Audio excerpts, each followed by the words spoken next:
Welcome back mga ka-auto. This is Jep again with Kapwa Moto TV. In this video is pag-uusapan natin itong ceramic spray coating ng Guapo Car Care Solution.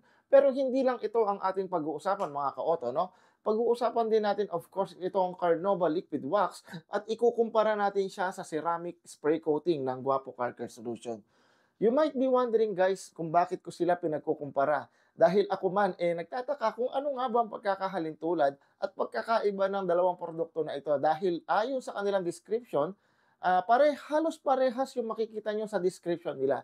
Kaya dito sa video na ito, i-roll out natin kung ano nga ba ang pagkakaiba at pagkakahalintulad ng dalawang produkto na ito.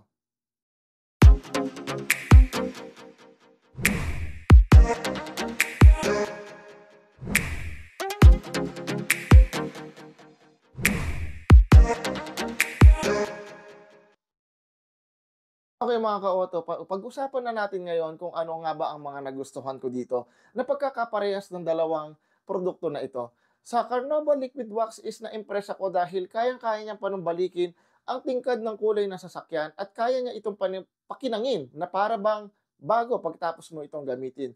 Well, definitely kaya din naman ito ng ceramic spray coating, pero ang pagkakaiba lang lamang nila sa dalawa is much more na kaya niyang patingkarin ang kulay ng sasakyan ninyo sa ceramic spray coating kumpara natin sa Carnauba Liquid Wax. Ang pangalawa natin pag-uusapan ngayon is yung nasa bullet number 3 ng dalawang produkto na ito, na sinasabi na it repels water, dirt, and dust daw siya. So definitely wala na akong marami pang sasabihin sa pagkakahalin tulad ng dalawang ito dahil kayang-kaya naman nitong dalawang ito na ibigay kung ano yung nasa description nila, no? Ang tanging pagkakaiba lamang nitong dalawang produkto na ito is less effort ka when it comes dito sa ceramic spray coating. So kung makikita ninyo or kung napanood niyo yung previous video ko dito sa Carnauba Liquid Wax, ay kinakailangan ko muna siyang pahiran sa foam and then pahiran siya sa microfiber bago ko makuha yung dulas na gusto ko sa body paint ng sasakyan ko. Well, dito sa ceramic spray coating, direktang spray at punas lang dun sa mismong microfiber ko, kayang-kaya niya nang ma-achieve yung dulas na gusto ko dun sa body paint ng sasakyan ko. Pag-usapan naman natin yung scent or amoy ng dalawang produkto na ito. Ang Carnauba Liquid Wax ay may kaaya-ayang amoy kumpara natin dati. Dahil dati is wala namang amoy ang Carnauba Liquid Wax. Pero ngayon is in-improve na ito ng Guapo Car Care Solution at nilagyan na ito nila ng konting scent na medyo mabango na rin para sa akin. Pero di hamak na mas kaaya-aya ang amoy ng ceramic spray coating kumpara natin sa Carnauba Liquid Wax. Siguro ay nagtataka kayo kung ano nga ba ang kahalagahan ng amoy or scent sa mga produkto ng spray or mga liquid spray na katulad nito. So, kung kayo ay katulad ko na ako lang mismo ang nagpapahid sa mga sasakyan, sa sarili kong sasakyan, is nakakatulong yung scent na yon upang maging mas masipag pa ako lalo pagka nagpapahid ako or ginagamit ko ito sa aking sasakyan. Pag-usapan naman natin ang effectivity nito pagdating sa mga flat black surfaces. Marami sa inyo ang mga nagmumotor na gumagamit siguro ng mga flat black na mga pintura or mga flat surfaces colors. So, yung aking motorsiklo kasi is maraming mga flat black surfaces.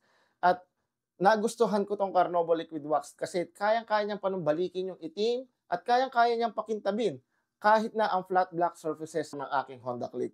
Definitely, nung nagamit ko ang ceramic spray coating, ay mas lalo pang naging itim or mas lalo pang naging matingkad ang kulay pagdating sa mga flat black surfaces. At hindi lamang yon, mas lalo siyang tumatagal yung epekto niya kumpara natin sa Carnauba Liquid Wax.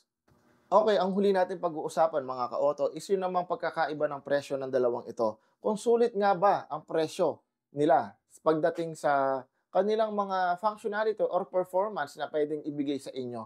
Well, definitely, ang Carnauba Liquid Wax ay nagkakahalaga lamang ng 183 pesos. At ang ceramic spray coating naman is nagkakahalaga ng 229 pesos sa mga favorite online shop na gustong-gusto ninyo, no? Well, ang mga presyo na ito ay dumidepende pa rin sa panahon kung ito ba ay naka-sale o hindi or depende sa market value nila sa panahon na bibilihin nyo sila. Worth it nga ba ang 46 pesos higher na ceramic spray coating at Carnauba Liquid Wax? Well, kayo na mismo ang makakapagsabi niyan.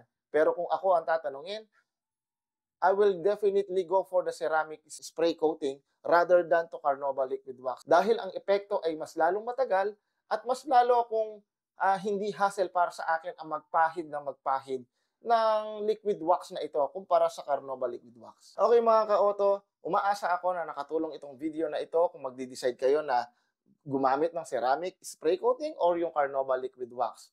Ang Guapo Car Care Solution ay walang input sa lahat ng opinion at mga sinabi ko sa video na ito. Ang lahat ng ito ay galing sa perspective ng isang motovlogger slash DIY vlogger. At ang lahat ng mga opinion ko at ang mga sinasabi ko sa video na ito ay lahat iyon ay base sa obserbasyon ko at sa mga test na ginawa ko dito sa mga produkto na ito. Once again, this is Jeff from Kapwa Moto TV. Maraming salamat sa panonood dito sa Auto Media.